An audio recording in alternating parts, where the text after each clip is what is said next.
Bollywood news নিয়ে চলে এসেছি। অমিতাভ বচ্চন রিসেন্টলি একটি একটি রহস্যময় একটি পোস্ট করেছেন। লিখেছেন তার টুইটার এক্স হ্যান্ডেলে time to go.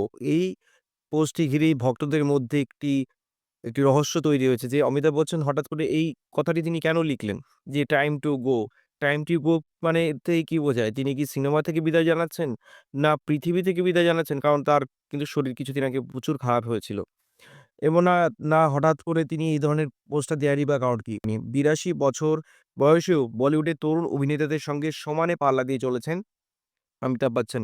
'Kaun Banega crorepati' হোক বা বড় পর্দার অভিনয়, তার অসীম কর্মশক্তি বরাবরই অনুপ্রেরণা দিয়েছে সকলকে। ভক্তদের একাংশ প্রশ্ন তুলছেন, তবে কি সত্যিই তিনি বলিউড থেকে বিদায় জানাতে চলেছেন? কি বিষয় তা নিয়ে তিনি পরিষ্কার করে বলেননি। বিগ বি এখনো কোনো ব্যাখ্যা দেয়নি। তবুও তার ভক্তরা অধীর আগ্রহে অপেক্ষা করছেন যে, "স্যার আপনি এটা কেন বলেছেন?" এটার ব্যাখ্যা চাইছেন সবাই। আমরাও চাইছি আ তিনি সুস্থ থাকুন এবং তিনি আমাদের মাঝে, মানুষের মাঝে পৃথিবীতে অনেকদিন থাকুন। এটাই চাই।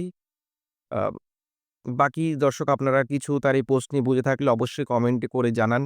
এই পোস্ট নিয়ে সত্যি আমরা সবাই উদ্বেগী।